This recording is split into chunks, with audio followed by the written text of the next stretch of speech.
Hello everyone, welcome to a very special video, a special DSP video. I'm going to be enduring or watching all of Ask the King. I know I keep saying I was going to do Ask the King since, forever ago. So I decided I'm going to do it now. So, I was going to do a drinking game for myself, but I suck at making drinking games, and I also just don't feel like dying. So I'm just gonna get drunk, the old-fashioned way by drinking beer and watching this guy talk. So let's get started, and I might have to take breaks to get more beer. I have a second beer on deck, but if I need to get more beer, I will have to cut the video. So there you go. Let's get started.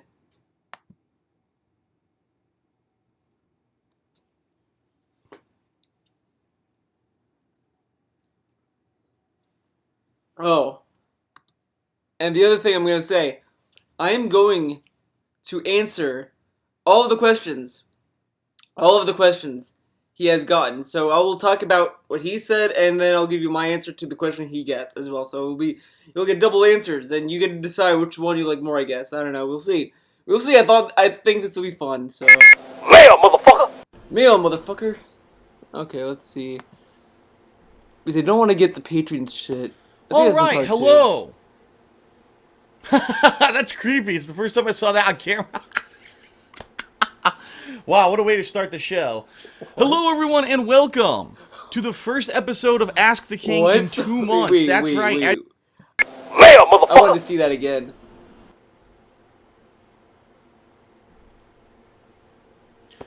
Alright, hello!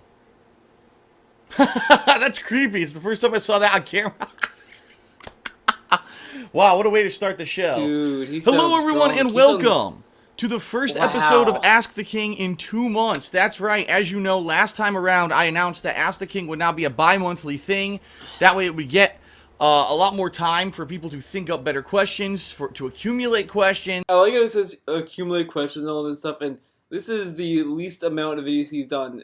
His Ask the King is usually 4 parts, this is 3 parts. So, how did those 2 months get 3 parts, and then, I don't know. And also, you shouldn't have to try to get more questions, because that you're never going to answer all of them, and then you're going to be like, well, you're just, I don't know, I think it's ridiculous that he asks for more questions. Like, he should just ask for questions and then answer the ones he got. On my videos, on my main channel, I always say, like, hey, if you have a question, post in the link below, or email me, and then that's it. I don't say, I need more. Give me all of them. It's like, no. And it would basically cover a longer time frame, especially considering I'm not doing my ongoing podcast Hate Live anymore. It's more of an opportunity for me to address ongoing issues, questions, things that come up over time, okay? And I want to say thank you to everyone who did submit their questions on my forums at thekingofhate.com, and everyone who also tweeted me down here at They Call Me DSP today on Twitter. I grabbed a good variety of questions from both, okay? So I'm excited, you know, it's not often now that I really get to directly address your questions. I do vlogging a lot more. I get to react to things like movies and pop culture and if there's gaming news, but I don't necessarily directly answer your questions. Today we've got a good mix of kind of current events and things going on with gaming, with my opinions about personal things and stuff going on. A good mix overall, and I think that really doing it every other month is working out. Speaking of which, this means that the next episode of Ask the King is tentatively scheduled for the end of June 2016. Now, I don't want to give you a date yet. I see that at the end of June, we actually have a new release with LEGO Star Wars, The Force Awakens, which I am planning on doing a co-op playthrough with my girlfriend Leanna. In addition to that, there may be something else going on Patreon related at the end of that month, so I don't want to say for sure the day. Maybe it'll end up actually being in early July. I'm not sure. But, FYI, you can already post up your questions for the next episode of Ask the King right now on the KingOfHate.com forums, and I will put a link in the description of this video and all of the parts of this episode of Ask the King so that you can post up those questions in advance, alright? Now, before we get started, I do want to take just a couple minutes to give a patron update because I don't do Hate Live anymore, and that used to be the show where I talk about all this kind of stuff. And I do realize that this show, Ask the King, gets some pretty good viewership.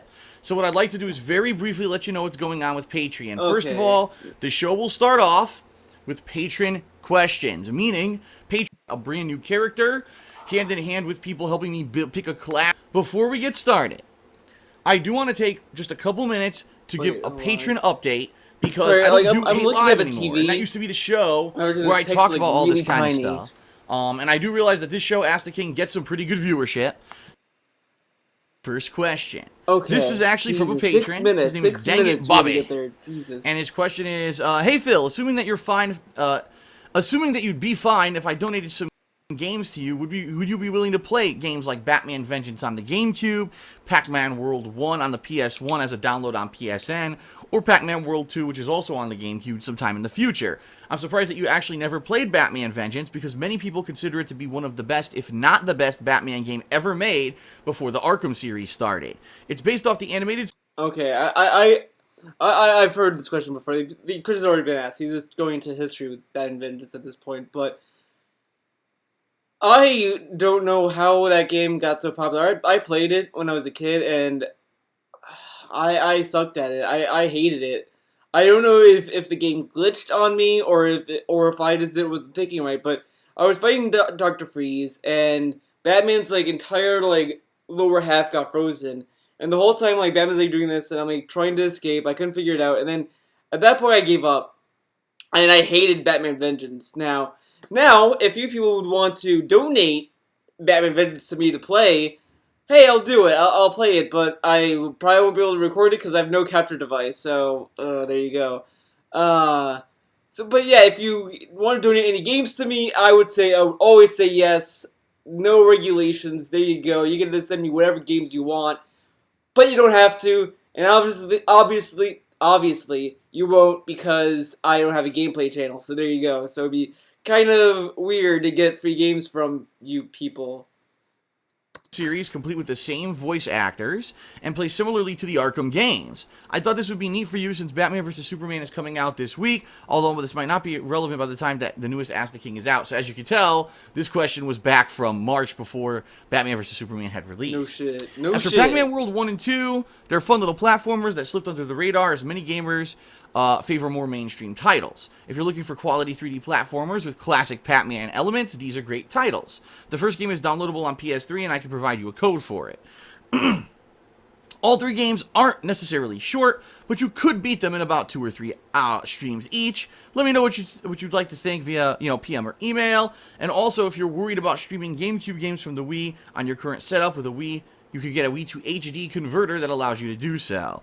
All right, so let me directly respond to the question and give you a generalized answer for all of my viewers out there.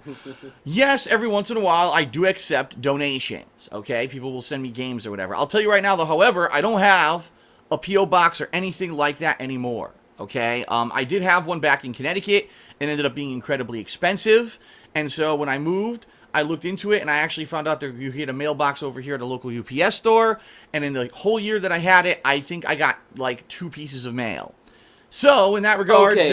Okay, I just want to say this. The reason why I got 2 pieces of mail, by the way, great face, he never talked about it. He never said, oh, this is my P.O. box that you want to do it. He was so sketchy about it.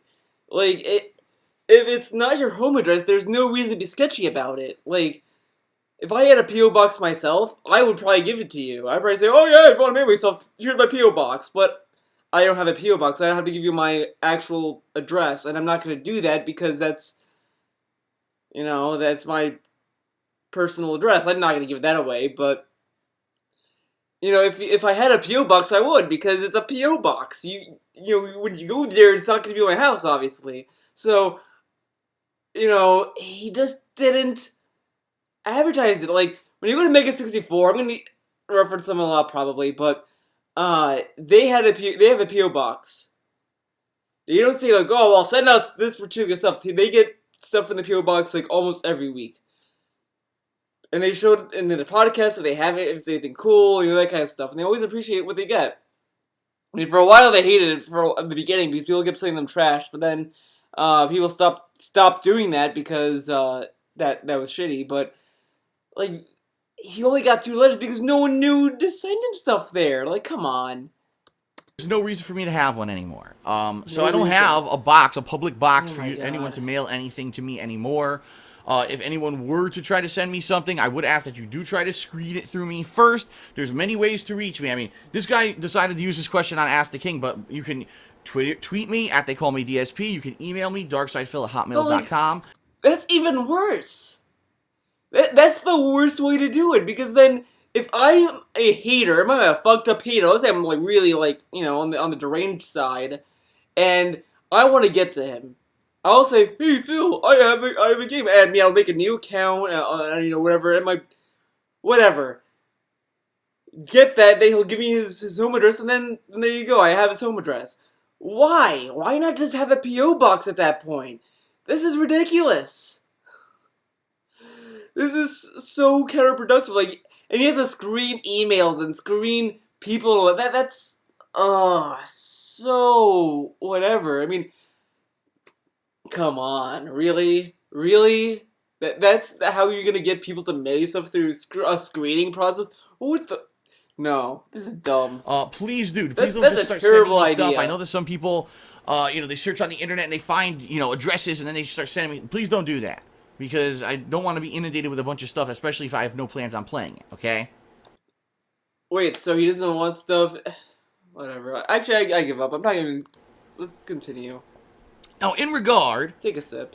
to this particular question, I actually own Batman Vengeance. If you remember years ago, we're talking back when The Dark Knight Rises came out, all right? So that's many, many years ago. Dark Knight Rises. That was a I cool did movie. a Batman marathon. I actually had played Batman Begins, and I actually played a bunch of the retro Batman games. Remember, I played Batman on the NES, and I played a few other ones. And during that marathon, I had also purchased Batman Vengeance, but I never got around to playing it simply because I had played a ton of Batman games at the time. Now, if you remember, this is what's different between now and then. I don't know what's happened with movies, okay? Back then, the blockbuster movies of the year, okay, would start coming out maybe around May, and they'd run from May, June, July, August. It would be like the summer blockbusters, right? So that was perfect because if you remember, back then, especially even today, it still stands true, there aren't a lot of mainstream big AAA game releases usually during that time period. The exception would probably be May, usually does have a lot. But June, July, August, a lot of the times don't have a lot of stuff going on. And so for a few years then, I remember it was like through the years like 2010, 2011, 2012, even to some extent 2013, during the summer months when there was not a lot going on, if there was a big movie coming out, I would do a marathon based around that movie, right? Oh, but God. Things have changed. Just take a look at the movie release schedule. No. We already had Deadpool in February. February? What the hell? What does this have to do with the question? Oh, God. This is good. You know, I was considering doing a drinking game where I would drink every time he rambles, but I can already tell he's gonna ramble a lot. Jesus. Batman vs. Superman came out in March. Captain America Civil War coming out in May. And X-Men Apocalypse coming out in May. Then these are the big kind of summer blockbusters for the year. When you think about it, what else is coming out, right? There may be a few more later on, but this is the main focus of movie releases for this year when it comes to like pop culture stuff. And they're all early. Like May is one of the busiest months of the year. Yet that's when all the movies are coming out. So there's no way I could do like a marathon for Captain America Civil War because I'm going to be way too busy with all the other stuff. So it kind of stinks because I used to be able to plan my summer months around, oh, there's downtime, but there's movies, let's do movie-related content, and I can't do that anymore. It's very different, all right? So in particular, in regards to Batman Vengeance, I have it. If I ever am going to play it, I will, but I really have no plans. If I would have done it... Why not just do it anyway? Like, your day one views are garbage anyway. I mean, like... you know, I went on a little exploration on DSP's channel. For some reason, I decided to venture into... I went to the old the King of Hate vlogs channel. I went to the old one. None of the videos were watchable, which I don't understand. I don't know why all of them were removed or whatever, but whatever. I went to his DSP Gaming channel, went to his April Fool's playlist, and honestly, okay, real talk.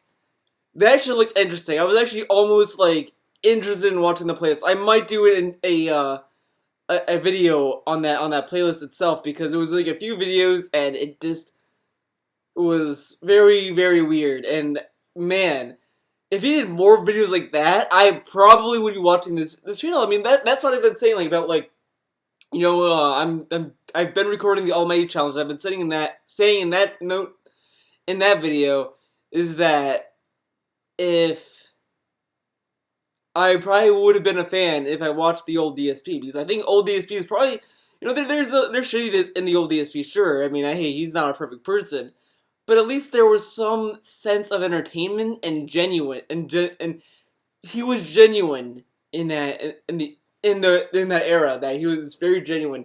Now it's just like he's trying to scam people. That's how it feels like, and he's just sitting there and it's like, oh well, how can I make money? Well, come on. It would have been around Batman vs Superman, but that was a heavy game release month, so I didn't have a chance to do it.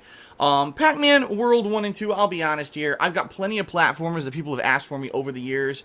I never even played Ratchet and Clank 3 or Jak 3 and stuff like that, so I've got plenty of stuff to get to before I start considering, that kind of stuff. So, even though I appreciate the offer, dang it, Bobby, I would say no at this time. Do not send me those games. I'm not really interested, at least. Oh my god, okay? That's how long it took him to answer that one question. Let's go on. Next question. From Bioptic Stream, he says, Phil, having to choose just one, what game developer would get your DSP seal of approval, and what do you think is their best game or series, and why? I'm sorry, I did kind of spoil myself here. I was reading the tweets, Dragon Killer, shout out Dragon Killer.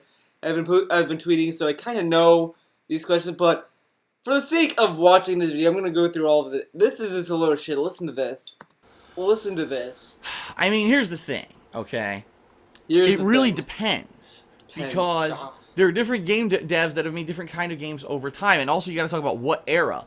If you're talking of all time, right? Oh, by the way, what company? I think he asked only for one, but I'll just say for one. The one game company that would get my seal of approval would be Platinum Games. I've never been disappointed by their games. I've not played a single Platinum Games title where I felt like I wasted money. Everyone complains how, oh, well, this game is short. Bullshit. I don't care about the length of the game, because as long as it's fun, and that's what Platinum Games are. I still play Metal Gear Rising to this day. I still play Bayonetta. I still play Anarchy Reigns. I just played Anarchy Reigns the other night. Got my ass kicked, but that game's a really good game. I'm planning on rebuying it on the PS3 so I can play online, because I have it on the 360 and I really, barely play on that game. Barely play on that system. But yeah, Platinum Games would get my seal of approval because they actually give a shit about making good games. I actually read an article. There's a little tangent here. But I read an article where they said that we don't care about how the games sell. We just care about making fun games, and that's all it is. It's just us making games that we would want to play, and that's fun. And I was like, these are the kind of developers I want. Because they take risks. They make new IPs continuously. I mean, I have not seen them ever make a buttload of sequels. Like Bayonetta 2 is the only true sequel they've made. Next to, Anarchy Reigns is kind of a sequel to Mad World, but look how original Platinum Games is compared to any other company. I mean, a lot of other companies might do that kind of stuff, but Platinum Games to me is just, I've never been disappointed by them. I've been disappointed by so many other game developers. I like Kojima Productions. I'm wearing a Fox hoodie right now. I like it, but there's some stuff that he does that did disappoint me. Metal Gear Solid 4 to me is the most disappointing game he made. Everyone says 5. That's your opinion. 4 is my opinion. There you go. But that's my seal of approval right there. Platinum Games, baby. All time ever. Nintendo probably would be one of them, even though Nintendo, I'd say in the past, 10, 15 years, certainly has not been as great. 10, 15 years? Okay, 2016, so let's go with the lesser route, 10. So 10 years was about the Wii, right? Yeah, I think it was the Wii came out in 2006. They have Twilight Princess, they have Mad World, House of the Dead Overkill, they had great railgun shooters for Resident Evil and House of the Dead. They had great Mario games. They had, I don't know. I was gonna say a great Zelda game, but Skyward Sword sucks. So there you go. But I just think that's kind of shitty. He hates Nintendo so much. Like, every time he talks about Nintendo, he wants to shit on them so bad. And then probably when he sees all these Nintendo questions coming in, he's like, oh, yes, I gotta show them how much I hate Nintendo. As it once was. Once You it know, there once was an was, era in the 80s and 90s when you said video games, a lot of people just said Nintendo games, right? You would ask your mom for a game for Christmas, she said, "Oh, the Nintendo game." You're like, "Well, no, it's actually for, the Sega Genesis." "Oh, but No, fuck you. Parents still say that. Nintendo's still synonymous with video games, as much as you hate to admit it, Phil. I gotta move on to my next beer. But, yeah, Nintendo's always synonymous for video games. Always. That's how it's always gonna be. Um, just because... Just because you don't like... Oh, this is twist off. Sweet. Don't have to use a bottle opener. But yeah, just because you hate Nintendo doesn't mean that it's not synonymous anymore. It's still synonymous. Parents still say Nintendo. Nintendo's gonna be around for a long time, Phil. I hate to burst your bubble. You're probably gonna go out way before they go out. you want a Nintendo game, right?" Actually, that's how it was. It was synonymous. Gaming meant Nintendo. And a lot of people in their minds, the mainstream, Nintendo. And when you think about it, all the games they put out are really epic first-party games with lots of production value and stuff. So even though I criticize Nintendo harshly all the time, I do have to say Nintendo is up there. Would they be my overall number one seal of approval? Probably not, because of recent years things that have happened with this company. Okay. Capcom was another one, where for years, right, they could do no wrong. You had Street Fighter, you had role-playing games. Well, the thing is, Nintendo and Capcom never could do no wrong. They've done wrong before. I mean, just look at a lot of things that they've done. I mean, Capcom, I think, does worse. I mean, the thing with Capcom, okay, here's the thing.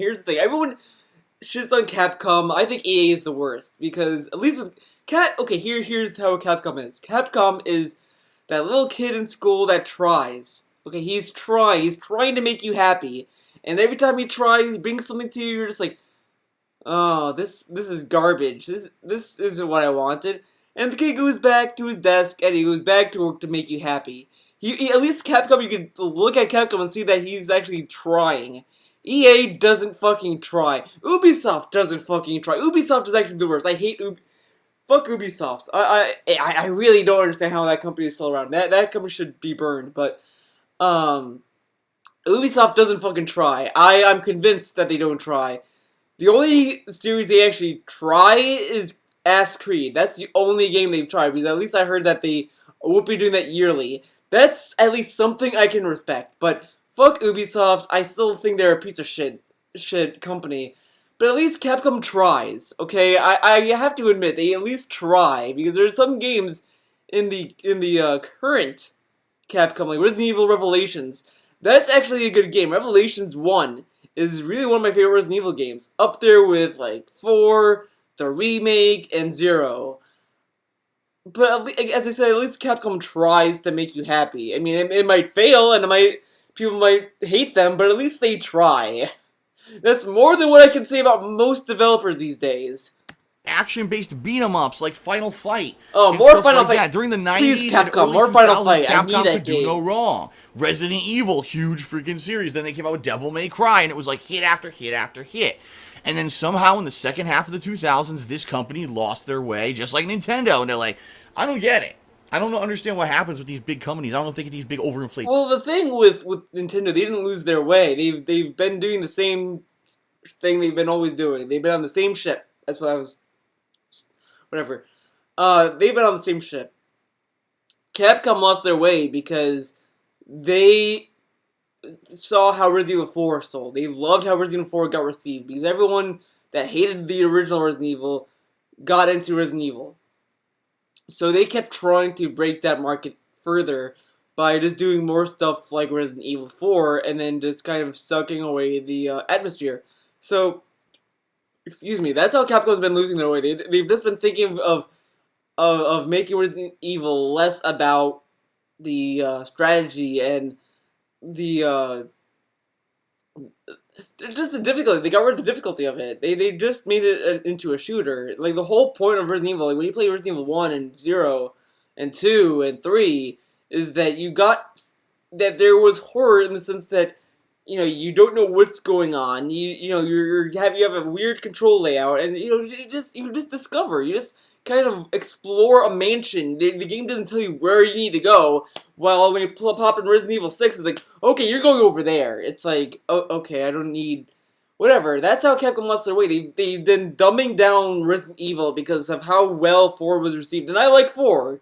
Don't get me wrong, 4 is a great Resident Evil game, but it was the last good one. 5 was only playable with a partner because the AI was just kind of garbage. I really whatever, but Capcom didn't. That's how Capcom lost their way, but not Nintendo. Nintendo's been doing the same shit they've always been doing. I mean, come on.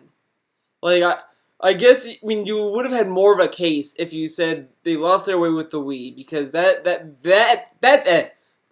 at that point, the Wii kind of abandoned traditional controls by using Wii remotes. But the Wii U has a traditional controller setup. I don't get how, well, he's probably just butthurt over Star Fox. I mean, come on. Egos, or they just decide to take crazy decisions. I don't know. Yeah, a whole but if you're company. talking like right now, currently, there's some great game devs out there.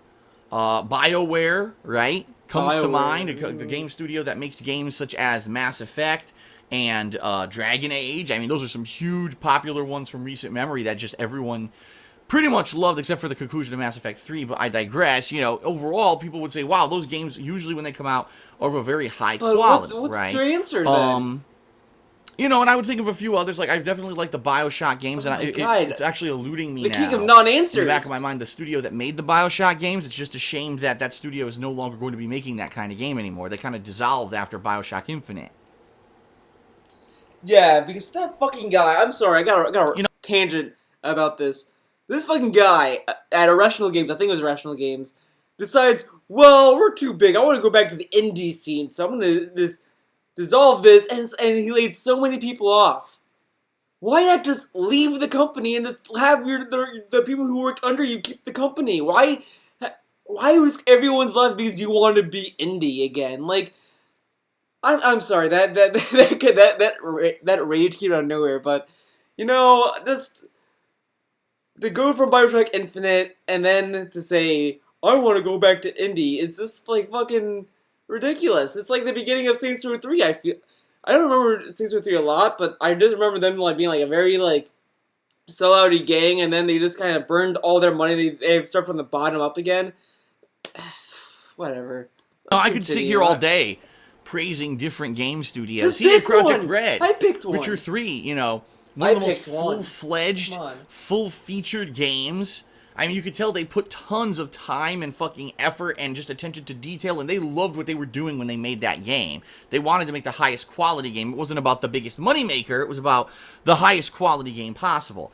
It's too tough to put your finger out. People say, what's the best, Phil? It's too tough for me to put my finger down on one. You know what I mean? And when you say, oh, what? I just picked one. I mean, actually, honestly, now that I think about it, I probably would have picked a Lab Zero, actually, because... but the thing with Lab Zero is that they've had only one game so far. Skullgirls. Best game. Best fighting game. Street Fighter V sucks. Skullgirls Second Encore rocks. Buy Skullgirls. Buy it. That game is perfect. I would have picked Lab Zero. It's just that they're a young company. I want to wait till they fully bloom and they make more games. Then we're gonna see what happens. I definitely backed Indivisible. Hopefully Indivisible is gonna be the shit. I think it is. I played the prototype. There you go. So let's continue. What's the best game series? I can't answer those kind of questions. It's very subjective. It's based off of what's your favorite forte, what's your favorite kind of genre of game. And the bottom line is, I don't have one. Even though some people would say, well, what about fighting games, right? Or what about this? No, I've grown in the years that I've done YouTube. I've grown to love so many different kinds of games: shooters, action-based, RPG, fighting games. There's just so many. I've grown as a gamer as well, and I know my favorite genre. What my favorite genre is? It's clearly the same genre as Zelda is in. I think it's action adventure. I love those kind of games because I just love being in an adventure or being in a survival horror. Survival horror is also great. Like survival horror and action adventure, are my two favorite genres. Those two I can live off. I mean, stealth is good, but the only stealth game I would play would be Metal Gear, and there's gonna be no more Metal Gear anymore. So there you go. I mean, whatever Konami does with Metal Gear, I'm not buying. So Metal Gear Solid 5 is the last one, and I still play that. So there you go. And I don't want to say, oh, this is the best or this is the worst, but hopefully at least with my answers here, I give you some kind of an idea of my opinions on the subject. It's not asking for the worst. It was just asking, which company do you like? You could have just said any company. You could have said Project Red because it's great. Like, come on. Just because I picked Platinum Games, does that make me a fucking hack and slash obsessed fanboy? No, I like that company because they take risks. Okay, I talk too much. Next question. This is a good one, actually. I remember this one. This one is from, hold on, my pages are stuck together. JDog2009. He asks the following. Hey Phil, I'm wondering, what are your thoughts on game series that release spin-off titles? One series that infamously has done this is the Kingdom Hearts series, as it has released 5, or at least that many if I can recall. Well, my thoughts on spin-off series is, I actually like spin-off series. My favorite spin-off series that has ever been made is honestly Metal Gear Acid. Now, I know it's a card game. You're probably saying to yourself too, it's a card game, it's not fun. It is a lot of fun. I still play it time to time. I want Acid 3 so bad. Just give me Metal Gear Acid 3. Honestly, as I said before, I wouldn't buy another Konami Metal Gear game. But if they came out and said, we're making Metal Gear Acid 3, you bet I'm going to rush out and buy it. Because Acid 1 had a great story. It was weird. It was just quirky. It was great. The gameplay was kind of whatever. I didn't like how you had to move. 2, best gameplay. They nailed it. They nailed the gameplay. It's like, oh, this is how you do it. And then the story was kind of lame. I hated the story, and some of the stuff in the game kind of sucked too. In Acid 2, like I didn't like some of the gameplay moments in that game, but it was at least fun, and I liked it, and I liked how it looked, and I liked some of the boss fights, except for the last one with Venus. That was a piece of shit fight that. But let's continue. Off the top of my head, spin-off titles across multiple platforms since the release of Kingdom Hearts 2.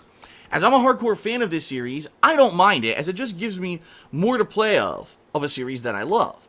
However, when I talk to my friends who are more casual fans of Kingdom Hearts, they're aggravated by the many spin-off titles that Square Enix is milking their fan base and stalling for as long as they can before they'll finally release Kingdom Hearts. I have a brother who loves Kingdom Hearts, and I have friends who like Kingdom Hearts. And from what I understand from them is that these spin-off titles have very specific plot-relevant things, so they're not really spin-offs. And it's not like that these games came out, so close to each other. They came out in a decently paced time. And the one on the PSPs, I think, were good, from what I heard. I think the one on Game Boy Advance is a card-based game, and who really cares about card-based games anymore? But, except for Metal Gear Acid. Metal Gear Acid is the only card-based game that you should play. But, okay, yeah, whatever. 3. They note that due to the many storylines across the spin-off titles that the main plot is all over the place at this point, and that it's hard to even understand what's going on story-wise in the games. While I can agree with those points somewhat, I feel that they're closing themselves off from really great games and would really enjoy them if they were to put their desire for Kingdom Hearts 3 to the side and just judge the games on their own.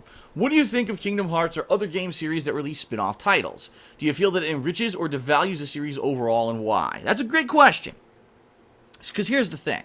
Spin-offs can be a great thing, and spin-offs can be a burden. It all depends on how the spin-offs are done, why the spin-offs are done, and how it's handled. So here's the deal. Let me give you an example of a spin-off that I think is actually a good idea. All right.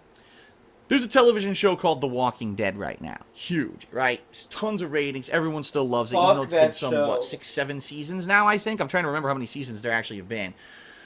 Crazy popular. And the makers of the show said, wow, we could really benefit from this popularity. We could make a spin-off show that is in the same universe. And all The Walking Dead is. Watch Your Movie Sucks video. Go to Your Movie Sucks, his channel. Look up Your Movie Sucks, The Walking Dead, or whatever. He talks about the show. He explains why the show sucks. Plain and simple. Because I liked The Walking Dead the first season. The first season was the best season. Second season, garbage. Garbage. And then it went further to the garbage land. It's just such a garbage show. It's greasy, it's shitty, it's dumb. It does everything I hate about zombie movies. Like, I mean, though, I read the books, and I was like, oh wow, these books are actually really clever, because it ignores the traditional zombie cliches. Like, oh, we went to this thing, and then this guy gets bit, and then we're fucked, you know? It circumvents that very well. But when you watch the show, it does everything fucking retarded about zombie shows. It's like, why? Why is The Walking Dead popular? The only reason I can kind of come up with is that it has zombies.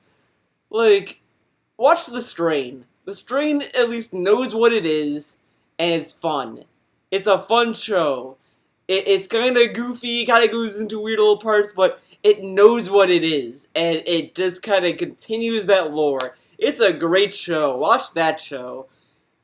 Supplementary material. It's not necessarily required watching, but it could be interesting. So they started last year with the show Fear the Walking Dead. Of course it doesn't matter. Now this show featured a completely different cast of characters from those in The Walking Dead. It's a completely different storyline, and it's even a different time frame as the original Walking Dead. Dude, he would have made better sense bringing up the Telltale games, because the Fear of the Walking Dead, of course, it has no bearing on the show The Walking Dead, because it's a prequel for starters. It's way before Rick wakes up from the hospital bed, from what I can assume.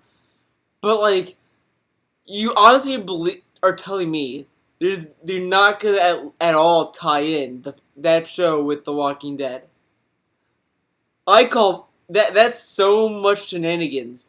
I guarantee that they're gonna find some way to connect the Fear of the Walking Dead to The Walking Dead. They're gonna find some shitty way. Like, they're gonna be like, well, this group in the Fear of the Walking Dead is gonna come across Lori and the characters in season 1 before they met Rick. Oh, like, I know they're gonna have to do that because it's a prequel series, so, you know, it's way before the events of season 1, obviously. It's going to be before that. So, yeah, I really doubt that they aren't going to find some way to tie the two together. I mean, it's like what they're going to do with Better Call Saul and Breaking Bad. It's exactly what The Walking Dead is trying to rip off Breaking Bad with that. They have a great main series, Breaking Bad, The Walking Dead. They're both very, you know, adored by millions, even though I think The Walking Dead is a piece of shit. But anyways, and then they make a spin-off series, a prequel series.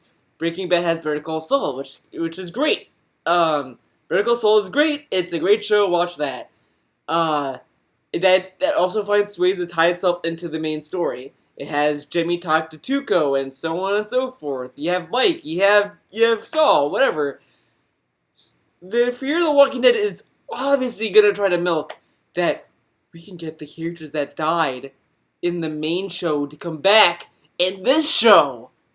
Dude, if they kill Meryl or Daryl, whatever the fucking name is, if they kill him in the main series, they'll recast him in the Fear of the Walking Dead. I guarantee, if they kill him off, I was gonna be like, oh my god, they kill him off. And then they're like, he's coming back in the Fear of the Walking Dead. All those idiots will eat it up. If you like that show, I'm sorry I called you an idiot. It's just, that show just pisses me off on how it went from second season to onward. Was just a middle finger to me. I'm sorry. Dead. You do not have to watch That was a tangent. Fear the Walking Dead to know what's going on The Walking Dead. You can watch the shows completely independently of each other, and they don't intersect, so it doesn't even matter. okay? It's gonna be a long video. But if you're a fan of that main plot line, that the it. world has gone to shit and zombies have taken over, you'll probably enjoy both shows. In my opinion, that's the way to do a spin-off series. It may be in the same universe, there may be some connections to the overall world and culture or design of the plot line, but it doesn't have to say, oh, it's required, you must do this to understand this. That kind of is a cop-out, because what that means is you have to buy all the supplementary materials. I remember back in the 1990s, the comic books were some of the worst fucking offenders in this regard, okay? Because they would do crossovers. They would do spin-off titles. At one point, let me give you some perspective here. X-Men did this plotline called the Executioner's Song. It was a plotline where there was this one big bad guy called Strife who was behind the scenes of this giant conspiracy going on in the world. I'm not going to say anything about this. I'm not kidding you. You had to buy X-Men, Uncanny X-Men, X-Force, X-Factor, Wolverine, Cable. At the point, I think there was one other title too. There were like 7 comic books you had to buy in a month just to know what was going on. Because if you missed any of them, you missed a critical plot point, because the plot would jump around all these different comics. And they did it on purpose for this. It wasn't because it made it any better. In fact, some of the plot things were fluff. An entire issue would be one hand-to-hand fight. The Walking Dead is for this. They fluff seasons for this. Between 2 guys. Wow. But then another issue from a different comic would cover all this crazy plot stuff that was very critical, and you wouldn't know what you needed to read or not. And they did it on purpose. You need to buy all of them to get the full picture, or else you'll miss a point, and you'll be completely confused, okay? Dude, now look at Kingdom Hearts. That's the point of fucking books! Books do the same thing in some way. Like, if you read Lord of the Rings, and you go back to The Hobbit is a prequel series that was written, I think, you know, I'm like fucking not into the Lord of the Rings, so I'm gonna sound like an idiot. But I remember reading tweets about this. I think that the Hobbit was either written before or after Lord of the Rings. Whatever. Anyways, the point is that you have all this supplemental material to read, and it would be books. Books have been doing that. Like, movies been doing that too. Like, you would have to buy movies. Like. You do that for games. Oh, God, just because, it's a spinoff, it's just to make money. It's like, no, all that stuff is fine, because to get supplemental story is great. And honestly, that's how I feel about Ground Zeroes. Everyone chat on Metal Gear Solid 5 Ground Zeroes, but to me, it's a game you can skip and not miss much, because Metal Gear Solid 5 The Phantom Pain does kind of recap all that enough. It recaps it enough. But, like, you get stuff out of Ground Zeroes. There's supplemental material in there with the extra ops and the cassette tapes. All that stuff is there for the story. Excuse me. But there you go. That's pretty much exactly what they've done, right? Kingdom Hearts 1 and 2, plus, what was it? Fucking Chain of Memories and Sleep by Birth of My Ass and fucking, you know, Blow Special number 5. It's just so many spin-off mobile games. But they came out for a reason. Because people want to play Kingdom Hearts on the go. They don't want to play Kingdom Hearts at home half the time. I mean, like, you know, the whole, when they announced the PSP, it was like, dude, we can get Metal Gear on the go. We can get Final Fantasy on the go. We can play all these games on the go. Imagine that. There was even a Resident Evil title planned for the PSP that never lift off the ground. I think that became Revelations that came out on the 3DS, but dude, that was like the whole point with the PSP, and that's why they released Kingdom Hearts games on the PSP. Like, oh, come on. Games, console games, HD re-releases of the re-releases, HD re-releases of the cutscenes of the re-release. And it's like, how many games do I have to buy to get the fucking plot? And the problem is, yeah, it's absolutely true. Because they decided to do it like that, the game is a jumbled fuck. You could buy the PS3 ports. They made them on PS3 for a reason. It's not really it's not that hard. I mean, I'm not that much into Kingdom Hearts, but if I wanted to play Kingdom Hearts, you know, get into it, I doubt I'd be fucking confused like he is. I mean, oh man, okay, I gotta play Kingdom Hearts 1 and Kingdom Hearts 2. Well, might as well get Kingdom Hearts 1.5 and 2.5, whatever, on the PS3, because I think those games come with Kingdom Hearts 1 and 2, and it comes with other supplemental material as well. So, okay, whatever. Fucking mess. It's more of a jumbled mess, the plot line, than I would say Zelda. And Zelda was a jumbled mess for like over 20 years. No one knew what the fuck was going on with that series. No one. Okay, you know, Phil. I think Phil might have had the Hyrule Historia, but if you open that book, great book, it has the official timeline. If you like it or not, that's the timeline. Even then, each game is self-contained stories. The only game that goes out of its way not to do that is Skyward Sword. That's the only game that goes out of its way to establish itself as the origin story. It goes out of its way to do that. There's no way you can sit there and be like, oh, no, it's there. Every other game, you can just play it and that's it. You don't have to worry about what came out after or before or anything. When you play Majora's Mask, you don't need to play Ocarina of Time to understand it, because there's nothing from Ocarina of Time in that game other than Link. When you play Twilight Princess, do you need to know about Ocarina of Time? No! And the only games that have a continuity would be the ones on DS, because those games are sequels to Wind Waker, because Phantom Hourglass comes out after Wind Waker, so you know it references that. Spirit Tracks references Phantom Hourglass. So there you go, you have a string there. But every other Zelda game you can play no matter what, because there's no concrete continuity with those games. That's the thing I hate when people try to solidify the timeline with Zelda. The whole point of Zelda is just an adventure game, and there's a story. That's it. It's never about what came out first and this and that. It was always about the experience, and Skyward Sword would be the origin of that experience, and then you could just kind of do whatever.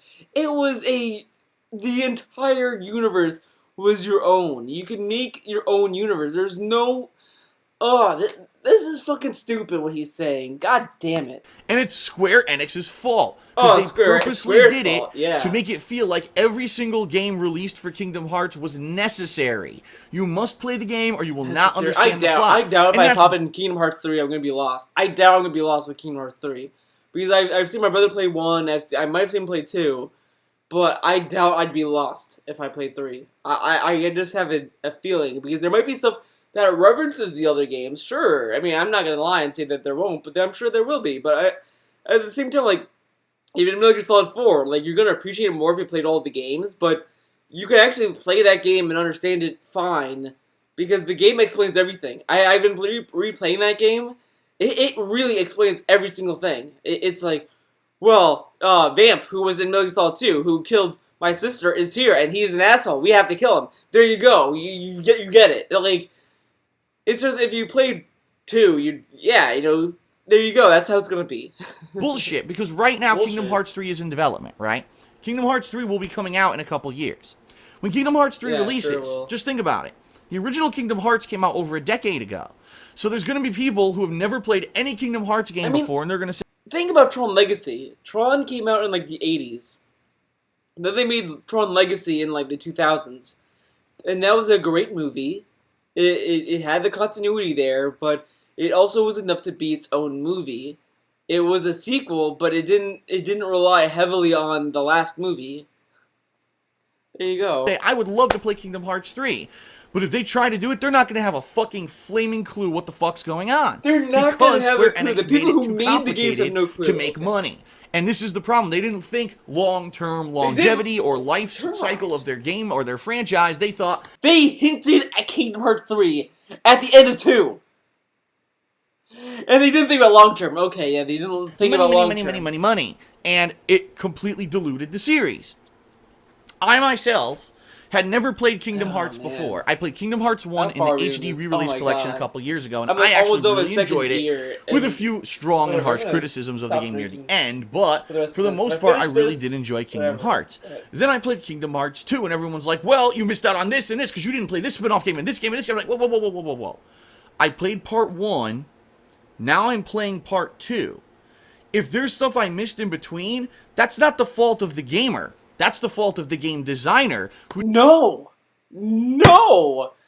If that's like me saying, like, how I said this like with Peace Walker. I guess Kojima fucked up not giving a number entry, but if you play Ground Zeroes and you're like, who's Chico? Who's Paz? What's MSF? What?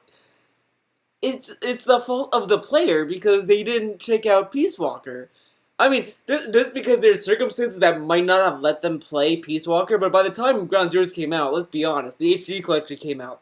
There's no excuse at that point, but there was a lot of people who didn't have who didn't have a PSP and they didn't play Peace Walker. Those people I could understand not playing Peace Walker, but even when I played Ground Zeroes, you didn't really need to play it. It kind of even gave you example, like, you know, their positions, why Chico's important, why Paz is important, and all that. But it's really not that hard. It's like Phil thinks every gamer is an idiot. I guess. I mean, if you played Metal Gear Solid 5, you would probably naturally see to play Peace Walker, or you would just, I don't know, go to YouTube, Wikipedia, message boards, and just ask around, or just do some research. I don't know. Didn't say, this was Kingdom Hearts 2, you must play it to understand the plot. This is Kingdom Hearts 3, you must understand it. That's bullshit. They made spin-offs that they did not number as titles in the series, but they were necessary plot, watching in order to know what's going on. Terrible game design and absolutely terrible narrative storytelling.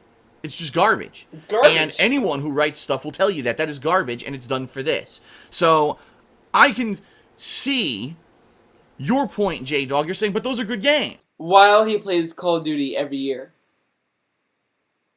Well, actually, he did say he might not buy the next Call of Duty game, which I fucking doubt. I'm sure he's gonna buy Call of Duty Ghost Warfare Infinity 5. And he's gonna play Halo 6. And he's gonna play Star Fox 10. There you go. You got his games. Yeah, absolutely. And I'm not saying anything about the fact that maybe those games are good. They could be in their own right. But when you've got a game that's on a mobile device that a lot of people don't have, when you have a game that's on a handheld that not everyone bought, when you have a game that's on another console, that's it. PlayStation 1, PlayStation 2. Well, I don't think they were ever on PlayStation 1, right? No, there was PlayStation 2. You know, one of the Nintendo, I don't know if it was the DS or the 3DS. I think there might have been one on Game Boy Advance at one fucking point. You know, now you got one on the modern 3DS, and you've got it on fucking PlayStation 3 and 4 now, and now you're going to have one on, What? Dude, he doesn't even know what he's talking about. There you go. You have to own thousands of dollars worth of equipment to even fucking play the series. It's ridiculous. Thousands of dollars. Thousands of dollars. So both sides of the fence have a point here. My point is this. If you're a game developer, stop thinking like this. Even though, yes, the bottom line is very important, you also got to think about your customer base and the longevity. Because the bottom line is this. When Kingdom Hearts 3 comes out, it will be a bestseller, but it'll be a bestseller to the hardcore fan base. Oh, it's going to be a hard fucking sell for Square Enix to try to market that game to people who haven't played the previous games, because it takes so much to catch up at this fucking point. Or the flip side will happen. People will buy it and play it like, I don't know what the fuck is going on in this game, because there's no explanation, because I have to play 14 other games before I play this one. It's stupid. No, I gotta take this off. So it is kind of like a slippery slope that you have to be careful of, and I think Square Enix did drop the ball with the Kingdom Hearts series. And by the way, I'm not criticizing the plot or anything like that. I'm just saying it's way too convoluted and it's way too much investment for you to be caught up on events. It's bullshit, and they shouldn't have done it that way for this. All right, the next question from DS Kylo Ren. He says, Phil, can you tell me the best and worst game you've played and why you would play or never play them again? Again, I hate these. Okay. Best game I played. Actually, that's a good question. Best game I played. I know I had it in the dark, deep recesses of my mind. There was one. Skullgirls. There you go. Best game I've ever played. I really love. Again, I love Skullgirls. It's the best fighting game I've played. The art style is great. The online is great. The characters are great. Everything I feel in that game is balanced very well. So there you go. There's the best. The worst is honestly The Order 1886. I bought that game and I felt like I got ripped off. Everyone was saying basically with Ground Zeroes, oh, it's a demo. That was $20 to $30. I mean, the only thing I could think of is that in other regions it was more than that. But in America, it was 20 to 30. That was fine. I got my money's worth. It was great. The order comes out, I buy it. I burned $60. I burned it. It was fucking a waste of my goddamn time. The gameplay was great. Too many cutscenes that made me feel cabin fever. I mean, like, I played Metal Gear. Yeah, they have long cutscenes, but with The Order, I've never played a game. I've never felt this way with Metal Gear, where I felt I was losing my mind by just watching a cutscene. It was just like, can I play the game? When can I play the game? And then you get into the gameplay, like, oh, this is great. And then, as soon as you get comfortable with it, alright, here's a cutscene. Oh, the second chapter's coming up. Oh, that's all cutscenes. It's like, fuck this game. Honestly, The Order 1886, I would love a sequel, just to hope that they fix all of the problems. That's it. I would just hope they fix all the problems. Other than that, if they don't fix the problems, they shouldn't make a sequel. Fuck The Order 1886. It's a piece of garbage game that was a waste of my time. Next to Rainbow Six Siege. Rainbow Six Siege is also a waste of my goddamn time, but ugh. Absolute questions. Because no, I don't have an absolute favorite game. Yeah, you I've said do. over the years, there's Bullshit. games like Super Mario World or The Legend of Zelda: A Link to Like, the you Past can't or answer Final questions. Fantasy 4 or 6. Those are the games that I've probably played the most in my lifetime. I've played them and replayed them over and over. Okay? But at the same time, there's other games that I've loved that I never really, like, Suikoden 1, I played like 2 to 3 times until I unlocked the entire cast. And I love that game. Blue Dragon, even though it has shortcomings, is actually one of my favorite RPGs of all time, I think. But there's other games, too, that I play. Street Fighter, duh! The original Street Fighter 2, Super Street Fighter 2 Turbo, obviously my favorite fighting game of all time. I can't say this is the best game I've ever played. I just can't. I just can't. But the bottom line is, I gave you guys my best game I of all would play time. a lot of games And you again. If can't. people ever wanted to see me You replay a can't. lot of these games, I would. But I don't think anyone wants to, because the thing is, that's the thing with YouTube. Once you play it once, that playthrough is immortalized, and that's your first take at the game for you. It's immortalized. That's a bullshit excuse to not play games again. Because I play games again, and man, I get a whole new experience out of it. I played Uncharted 3, I hate that game.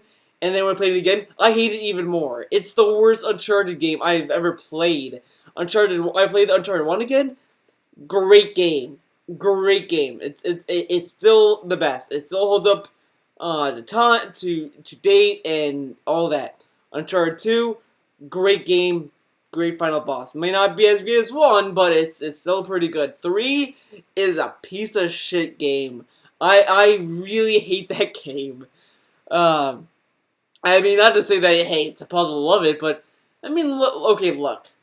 The thing about 3 was that 2 was like, yeah, we had set pieces and all this stuff, and then 3 comes out, and it just, at that point, became nothing but set pieces. Who gives a shit about set pieces? Ugh. YouTube, and no one would want to see me replay the same thing to see if my I'm not reactions would change or whatever. It probably wouldn't be that It's probably interesting. very entertaining. Worst games, I mean, I've already answered this question ad nauseum. A game like Conduit 2 is probably one of the worst fucking games I've ever played. Not only did the performance, a terrible performance on the Wii, tried to do things the Wii couldn't handle, a terrible game altogether anyway, a horrible plot, a horrible ending, absolutely horrible. Probably one of the worst games I've ever played in my life. Lost interest. And it's funny because when people still ask me, what are the worst, that's the one that always jumps out in my head, Conduit 2. Seriously. Then there you go, that's the answer! Right. Next question, and I believe this is actually the final question from patrons. From Sammy Samosa. He says, 2 quick questions. Okay, so Dragon Killer or Eddie, whatever, posted the description of this, and Sammy's question literally made me watch this. I had to watch this. I was just amazed that this was asked. to this guy. This blew my mind. I'm probably building this up way too much, but my god, I fucking had a great laugh over this. Let's continue. First, if you ever had feelings for a fictional character, do you have a waifu? No. I can DSP, do you have a waifu?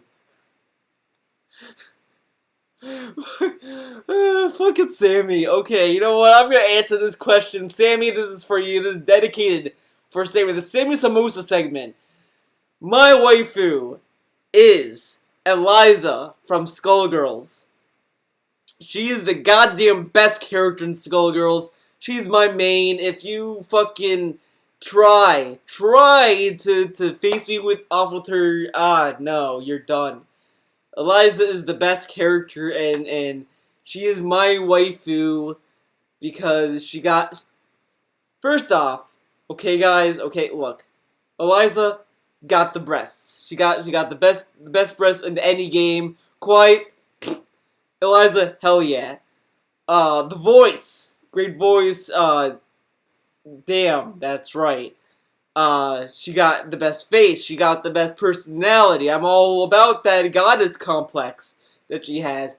She's fucking immortal. She can stay youthful forever. So, you know, I don't have to worry about fucking aging, for her.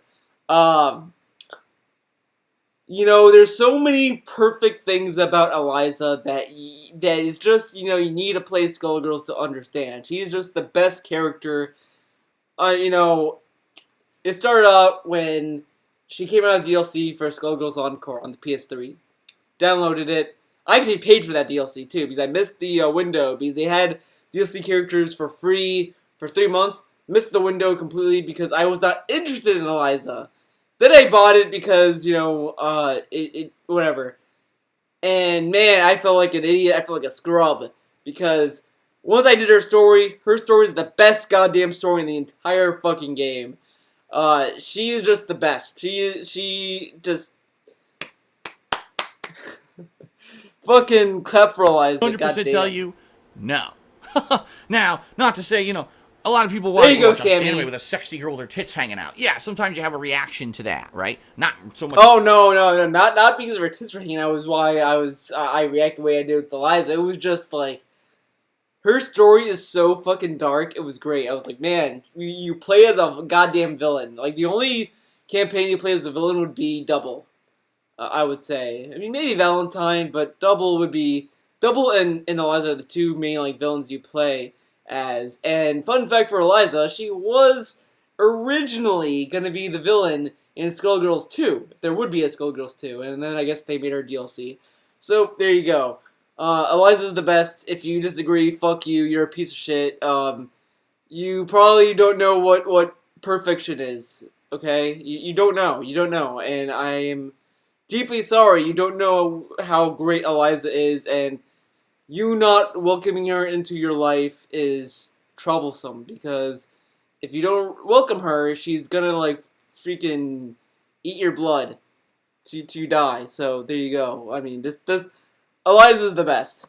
Anymore, not I'm 34 years old, but when I was much younger, yes. You watch a television show, and yeah, those are just created characters, but you might be attracted to a character or whatever. But no, I never had a crush on a fictional character. You know what I mean?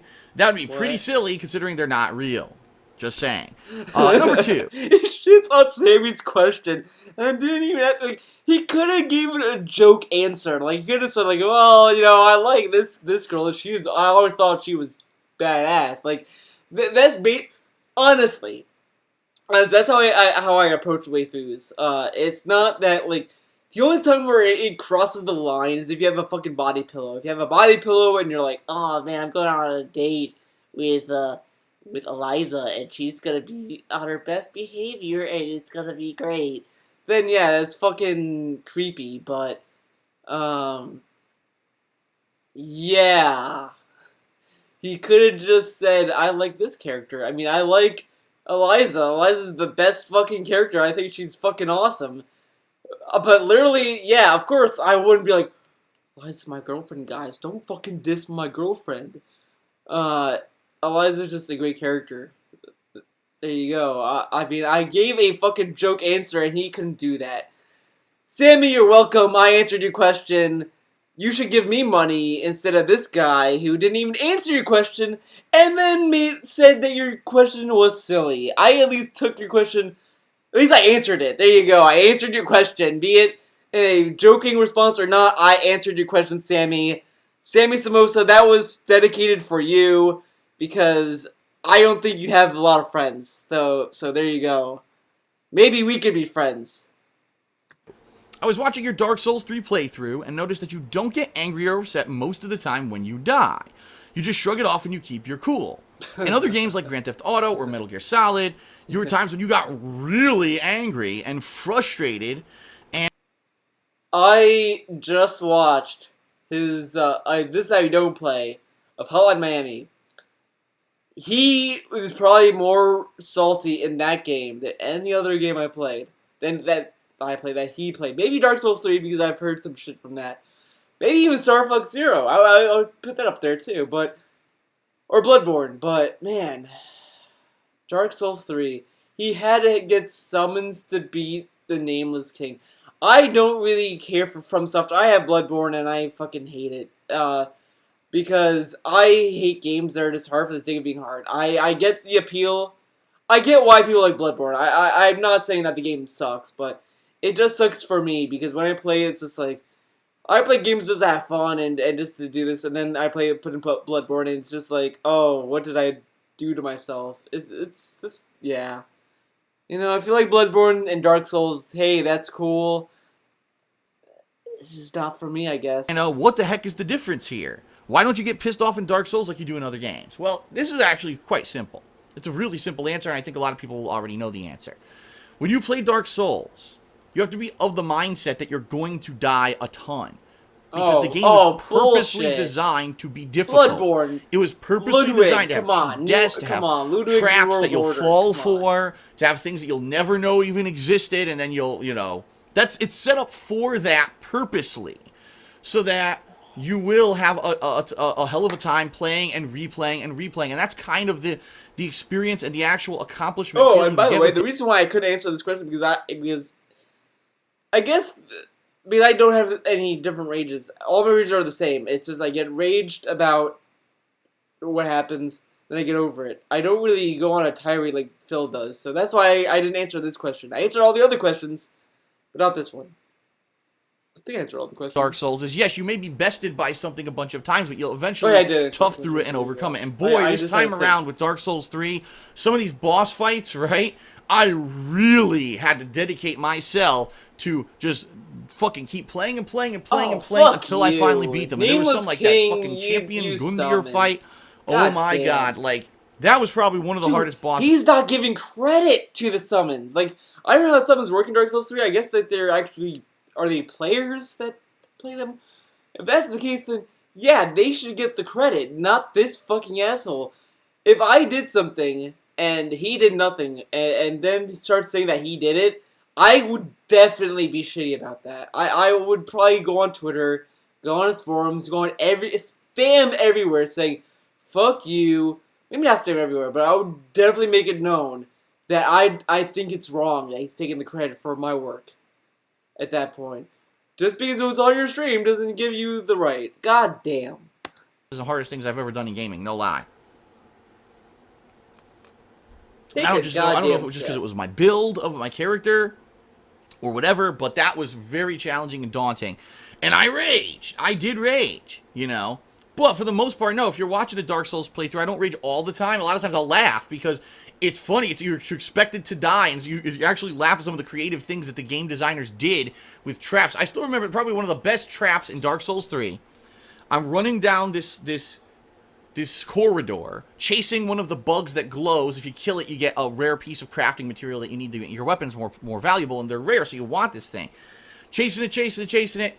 I swing, I hit it, I swing it one more time to kill it, and a guy comes right through a side door that you could not see while you were running down the hallway, hits me from behind, insta-kills me. And it's like, I fell for the trap. They purposely put that there to bait you into chasing that bug so that you would get killed from behind. And I laugh because it's funny. It's not, it's enjoyable to see how they've set it up. Now, if I had to replay 47 minutes of gameplay in order to get back to that point, I'd be pretty pissed. But at least in the recent Dark Souls games, the checkpoints have been pretty good. So it's hard for me to rage when the checkpoints are actually quite good. So there you have it. All right, you know what? I'll answer one more question for this part, because now we're actually almost going 30 minutes already. I know. Time flies during Ask the King, doesn't it? I'll answer one more question for this part, then we'll split it, take a break, come back, and I hope you'll watch parts 2 and 3, which I'm sure we're going to have, because there's lots more questions. All right? So, this question is actually not from a patron. We're heading now into the forum questions. Dude, Patrons just ended in one part. That's kind of sad. There you go. From Extreme Machine 3K2. Extreme Machine. He says, Phil, I think it's been enough time now since you've left Twitch to evaluate the results. Now, if you don't know what he's talking about, I used to stream on Twitch TV, a website very popular for live gameplay streams, from early 2013 through late 2014, and around November 2014, I left them and came over to YouTube, and I've been live streaming here on YouTube full-time since then. Okay? So, his first question. You don't have to give exact numbers, but monetarily, how does the income that you've been earning from Machinima through YouTube and their live streaming compare to the income you used to earn when streaming on Twitch? And with Twitch, that includes your monthly subscription money. Now, I gotta explain again. Look, with Twitch, you get no view money. YouTube, you get view money. There you go. So obviously he's going to love YouTube more, because he could get more money than subscriptions, because subscriptions relied on him, on his fans donating money to that. There you go. Twitch and YouTube are different. On Twitch, you can run ads on your videos, and you get ad revenue while you're streaming. Wow. And there's something called paid subscribers. For people who are paid subscribers, okay, they get access to premium features, like maybe there's some icons that they can put into your stream chat. They also can get other things that you give them. It's up to you, all right? Really, honestly, paid subscribers didn't get too many advantages when I was on Twitch. I tried to give them as many as I could, but there were a lot of things that were like restrictions. Like, you weren't allowed to give them outright something for being a paid subscriber. Like, that was against the rules or something like that. So really, paid subscribers is people who pay to see you keep streaming because they want to support you, ultimately. And then they get like a little bit out of it, okay? That's like, how you did the Hardcore Gaming season giveaway for that. So that didn't give people an incentive to subscribe? What? Whatever. And you know, the whole thing with Twitch subscriptions is that they're just kind of a perk. They're not like, you know, oh, you could give them everything. Like, you know, it's just a perk. But whatever. Let's make money over on Twitch. On YouTube, yes, you run ads when you're doing live streaming, and you make ad revenue on those live streams, all right? And that's pretty much it. Now, YouTube does have paid subscriptions too, but much like Twitch, they don't really do much. So when I moved from Twitch to YouTube, I changed my business formula, and I said, instead of asking for subscribers all the time when I'm streaming, instead I would adopt Patreon, right? Which is... And I'm sorry, I'm letting his filthy Patreon link not be censored. I'm not going to do that for this. But, if you just take subscriptions from Patreon then it shouldn't matter where you stream. Just keep that in mind. If you got money from Patreon, it shouldn't matter where he's streaming. It shouldn't matter, because the only reason it matters would be that he's not getting double money. Why you hear me talk about Patreon so much. That's really my replacement for paid subscribers. Now, the difference here, unlike the paid subscribers on Twitch, I can actually give my patrons stuff. Like, I can give you premium forum access, and I can give you private Q&A videos and all this stuff. All right, based on how much you pledge. And that's the other. He named all his stuff. There's nothing more than that. Like, his Patreon is garbage. I'm sorry. His Patreon is a terrible website. Don't. Just stop. Other thing is, you can pledge different amounts. Over on Twitch, it's like, this is the amount to become a paid subscriber. On Patreon, you can choose your monthly amount that you want to pledge, all right? So it's a much different business model. Here's what I can tell you, all right? With a few exceptions, a few months when I first went to Twitch and I was like Oh, white I think hot with Twitch, popular I'm not for gonna live say streaming because over there. I'm not a okay? streamer of Twitch. So In there you go. I general, can't just give my the money opinion that I on make that. on Patreon monthly, just that money is more than what I was making over on Twitch combined between subscribers and advertisement revenue. All right. So already I could tell you the move from Twitch to YouTube because I So he would make less money from Patreon subscribers, Twitch subscribers, the ad revenue from Twitch, and the ad revenue from YouTube. He would make less from doing that than Patreon and YouTube.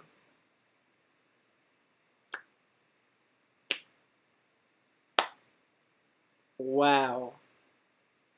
DSP, where the fuck is your business degree?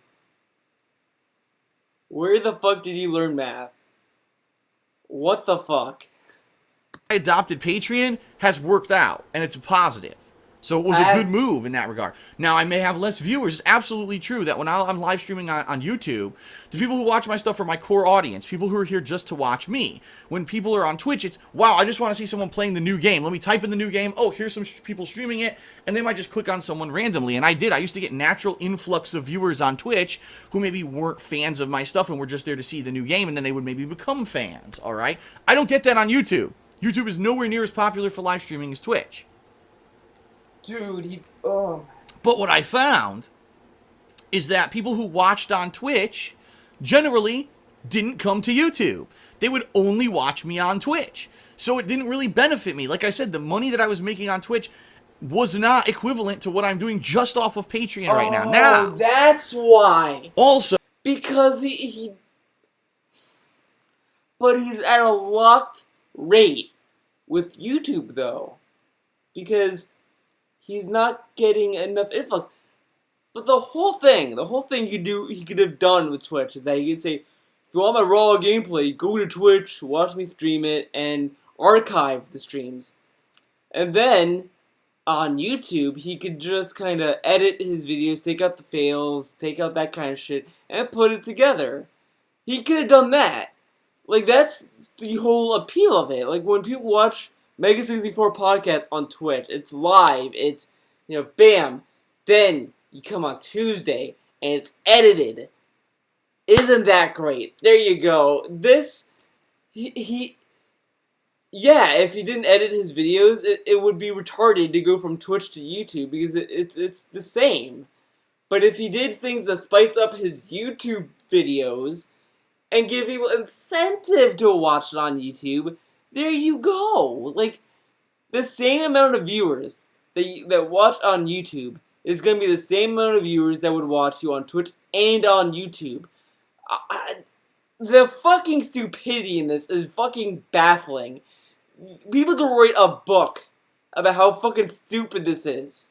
But there you go. It's DSP. So, I make ad revenue on live streaming on YouTube. I don't know how much the ad revenue is, I'll be honest with everyone, because YouTube does it really weird. YouTube does the weirdest shit. They make it so that your live stream is one video on YouTube. And your views on that video accumulate over time, and it's always one. So right now it says, like, my live stream has millions of views because I've been live streaming for a year and a half here on YouTube. And it's weird, because I always said, the live stream didn't get 2 million views last time that I streamed or anything like that. It doesn't make any sense. And there's no real way to judge ad revenue on what I'm making on the stream because of the way that YouTube breaks down their data. So all I can tell you is this. From Patreon... I don't get that. I mean, when I did some streaming on YouTube, it was one video each stream, and it would just be kind of... the views would be on that video. And that's it. The only thing I could think of is that he keeps the same stream video streaming. I don't know. I don't know what's going on with that. Is he talking about how it reflects on the statements he gets from YouTube or from the video manager's site? I don't know. What the fuck is he talking about that? But whatever. I'm making more money monthly than I was being on Twitch between the subs and the ad revenue there. Plus, I'm making ad revenue on the streams. I don't know how much, but it's more than what I was making on Twitch. So, the bottom line is, at least monetarily, I'm making more money on YouTube streaming than I was on Twitch because I broke my business model into Patreon and streams. Okay? Okay. Now, number 2 is second part of his question. Would you ever consider returning to Twitch? If, say, you managed to get the funds for a new streaming computer and learn how to stream and record at different bit rates, since that was one of the main reasons that you decided to leave Twitch. All right, now, this guy is actually one of the most fair askers of this question, because there were people in the past who asked the question and get the whole story wrong. He got it completely right.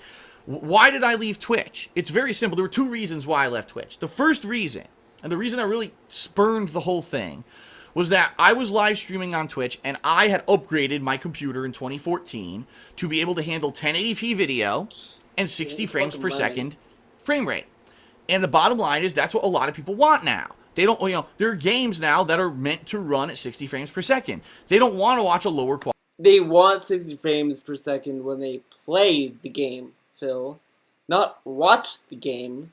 When they watch the game, they don't give a shit about frames as long as it's at least watchable. Quality video. Now, about that. When I did, back then in 2014, that wasn't necessarily the case. A lot of people didn't really care about the quality of the video, but now things are changing. Now, we're even talking about pushing the boundaries and going to 4K resolution and all of that, right? So right now, people are going to want to watch a playthrough that has the highest quality visuals, and if a game's supposed to run at 60 frames, they want to see it run at 60 frames so they can get a good idea of what that game looks like and how it performs if they were to buy it, okay? So I was streaming at 1080p resolution and 60 frames per second on Twitch, and I got messaged by a Twitch moderator who said, we have set guidelines of the amount of bitrate, which is the amount of data that you're pushing to the Twitch website. You're exceeding that. And we've decided, we found out about this, and we're telling you right now, you must lower your bitrate, or else we're going to take, like, disciplinary action, shut down your streams, or whatever. I said, okay.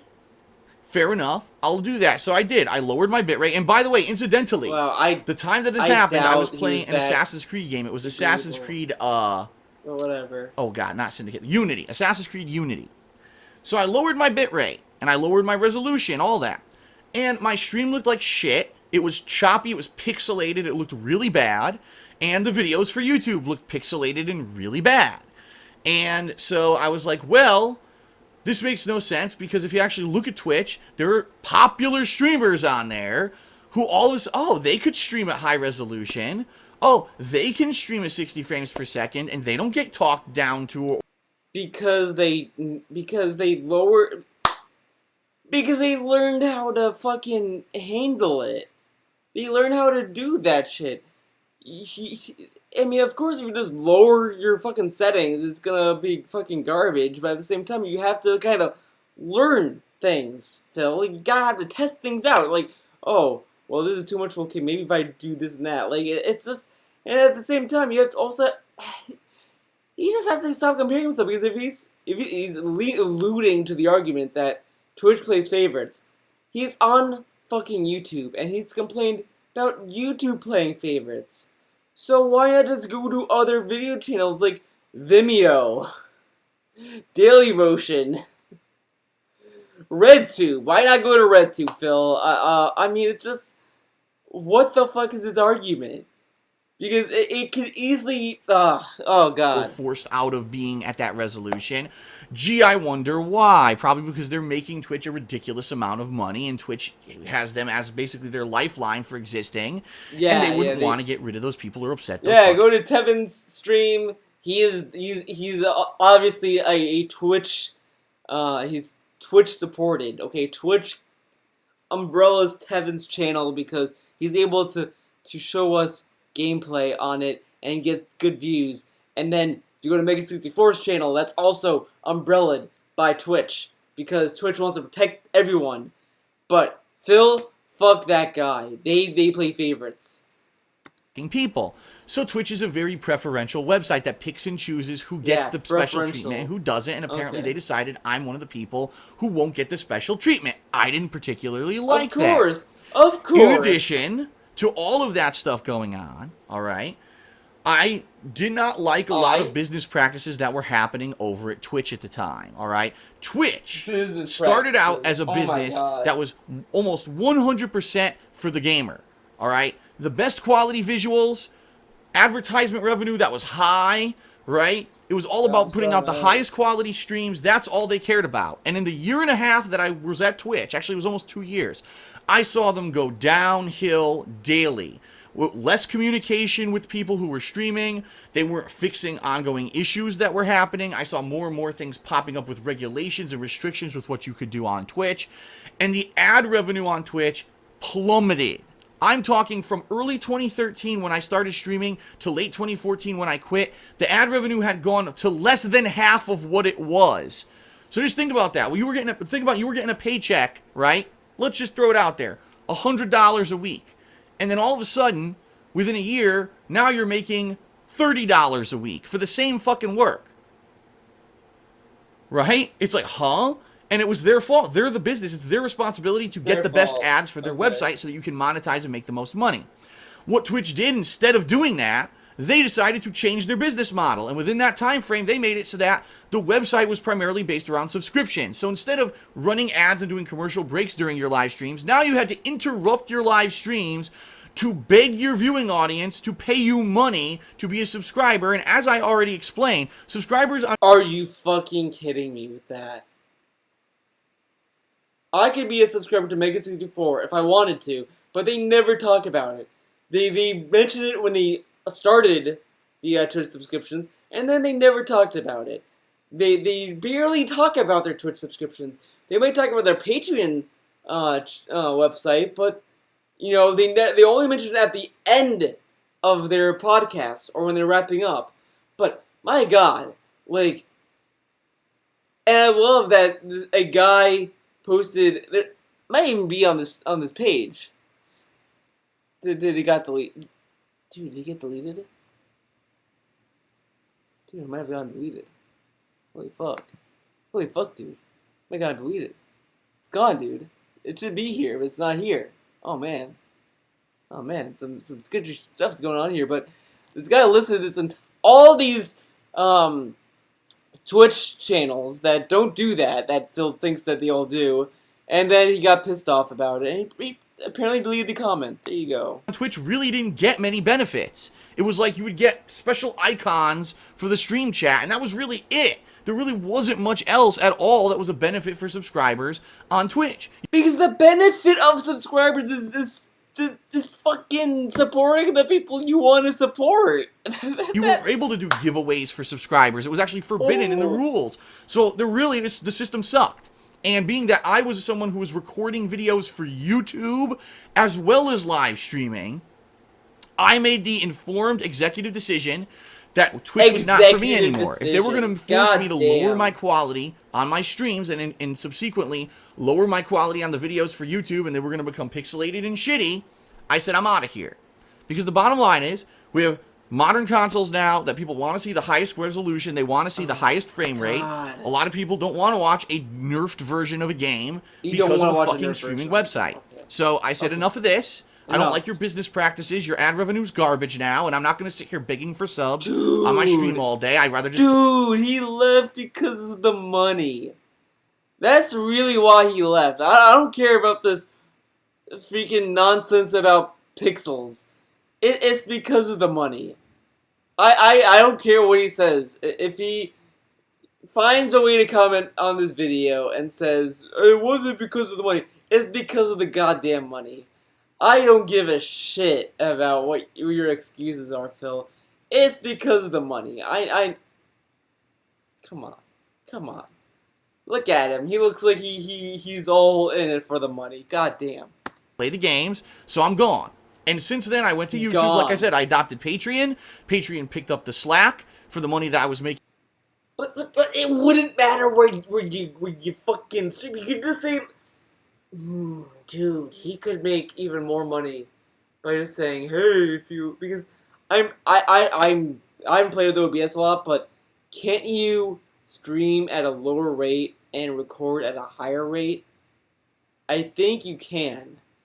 I really don't want to go through the settings right now, obviously, but I believe you can. So he could just stream wherever Twitch wants him to stream at, and say, hey, if you want the best quality, go watch these videos on YouTube. But that's assuming OBS or any other application like OBS can do that kind of stuff. But I'm like 60% sure it can. But we'll see. Let's continue. I'm Twitch rambling. I've been above and rambling for beyond like what I was almost 2 making on hours. Twitch, and I would never go back.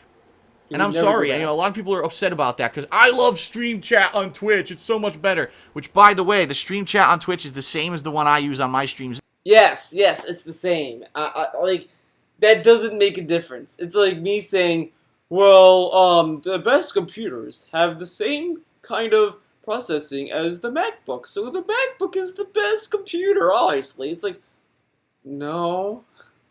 Like, it's just fucking retarded. Because the thing with Twitch chat is that it looks pleasant to the eyes. You can easily read people's messages. You can follow along with the conversation. Every time you go to Twitch, every time you go to his fucking goddamn chat, it's like looking at binary code, and like it almost feels like I'm watching hacking going on. It's hackins, but that's why people hate his chat. Is that it's so ugly, unappealing, a headache, a goddamn sore. Like goddamn, fuck his chat.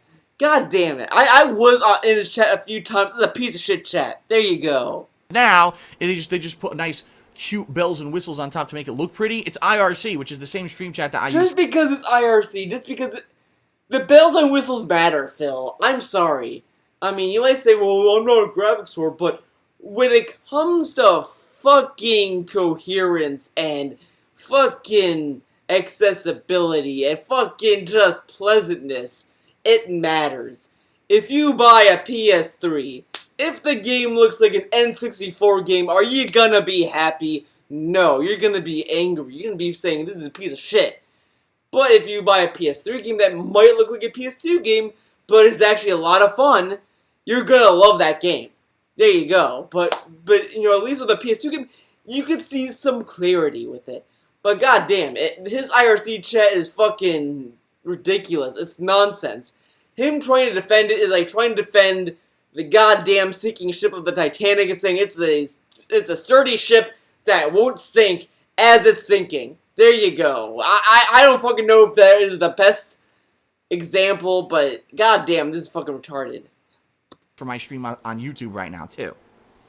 But there's a lot of people who think they have this, like, crazy idea that if I've magically returned to Twitch, that things would turn around and I get a massive increase in views. This never happened. When I was on Twitch, I saw 0 increase in views on YouTube at all. Because you didn't. Twitch streams somehow would get spikes. He didn't do anything different with his YouTube videos, and that's why people didn't adopt his YouTube channel, because no one gave a shit. Now that he's all on YouTube, he gave people 0 choice of where to watch his content and why to watch his content, or give anything. Just look how KO Gaming's turning out. Just look at that shit. That shit's a sinking ship. And he gives no incentives of watching anything. The only reason why you'd ever go to KO Gaming would be for his shitty fucking reviews. Which, you know what, I was thinking of doing a goddamn Endora. But goddamn it, that's it. Let's continue. But I wouldn't make any money on them. So what was the fucking point of being there? The only way I can make money on Twitch is to sit there and beg for fucking subscriptions constantly during the stream. Shout out to and interrupt the Dragon stream Killer with thank yous and shout outs to people who are subscribing. And that's not what I'm about. I'm about making a... He's not a... Next part, I again shout out to Eddie and Dragon Killer for posting the description. He gives fucking shout outs. He's not about that. So you people who donated to Patreon for his shout outs, he's not about that. And you supported that. You helped him sell out his own goddamn soul. His soul, guys. You DSP fans made him get rid of his soul. Quality viewing product. Not about making money at the expense of doing whatever I'm doing. You know what I mean? Making money. That's the difference between what I do and what a lot of people who are popular making video content and streaming on the internet do. I care about the quality of what I'm fucking putting out. No. So I will not do that. No. Mega64 cares about the quality. I care about the quality of my videos, even though I'm recording on a goddamn phone. But you know what? I ain't a fucking Patreon rich scam artist like some people. But you know what? Maybe someday I'll get a camera. Other people care about their quality. He's the only person that doesn't. I know so because I looked at his videos and it's the most fucking boring ass shit. If he gave a shit about quality, he'd change his fucking model by now. God damn. And so, you know, you say, this, you know, Extreme Sheen says, well, what if you were able to record at a different bit rate? What if you were able to record high quality for YouTube and stream at a lower quality for Twitch? Would you go back? No! Because it doesn't benefit me. Dude, What? in the 2 years I was at... You wouldn't benefit from telling fans that you watch me live on Twitch and you might be at a lower resolution, or you can watch me on YouTube at a higher resolution and all this kind of shit. You wouldn't benefit from that. Fuck you, Phil. God damn. You can't benefit from fan service. You wouldn't. He wouldn't. Okay. Twitch, nothing positive happened. I didn't get any increase positive. in viewership. I didn't get any new real fans. It was just people would watch the streams, and I would really get nothing out of it. And then I would upload the videos to YouTube, and that would be business as usual, right? And then as I saw the decline of Twitch, down, down, down, as I saw it get more and more about, you know, money, money, money, corporate, corporate, corporate, and the ad revenues plummeted, and it wasn't about the quality of the streams anymore. It was about this. I said, fuck this. I'm out of here. No, he's about this. So, that's why he left. I'm not saying that people who stream on Twitch are bad people. Oh, I'm saying what they stream is usually a far different product than what you'll see me. Watch. Backpedaling at its finest. Wow. Wow, okay. Anyone on Twitch. Anyone. And tell me that their streams are identical to how I do it on YouTube. If you could point out someone who's super successful on Twitch and does exactly the same thing that I do on YouTube, no advertisement except for like the first couple of minutes of the stream, and then it's pure gameplay from then on, with it, no interruptions, nothing, you know what I mean? Wow, then maybe you could convince me to go back to Twitch, but I have not heard of this at all. The people who are successful on Twitch do a much different product than I do, and I don't agree with their business practices. There's been tons of stuff that's happened on Twitch that I mentioned before over the years that I don't agree with. People faking swatting, and Twitch is like, oh well, slap on the wrist, and that's it. No, I'm not going to go back to that. I'm not going to go back to their bullshit, because basically they're very unprofessional with everything that they do over there. And I'm not going to deal with that shit. I'd rather be on a site that works, where I'm not going to be mistreated preferentially because I don't bring in an insane amount of views and shit, and where I could just do my work daily. I don't have to worry about that kind of bullshit and beg for subs and all that. I just want to sit here and play games and enjoy it, fucking period. And I've been able to do that ever since I started live streaming on YouTube, and I wouldn't change that. Or whatever. There you have it. All right. And yet that's it. For part 1 of Ask the King, let's take a break. I'll be back with part 2. Check it out right here on the King of Hate vlog shortly. There's lots more questions to get to. Thanks for watching. I'll be back soon. Their show on Twitch, and it's great. Stop being dark, salt, Phil, and just decide to get more money by having Twitch and YouTube and Patreon. Okay, since that's the end of that part, and I left a nice friendly comment that's probably a piece of shit, I'm gonna get my other beer and I'm gonna load up the second part. I will probably upload this into parts because this is an hour and 38 minutes. I really don't want to see 4 hours on OBS, but I'll do multiple parts. It's going to be 3 parts, obviously. So there you go. Thanks for watching this part. Hope to see you in the next part because I'll probably be more drunk.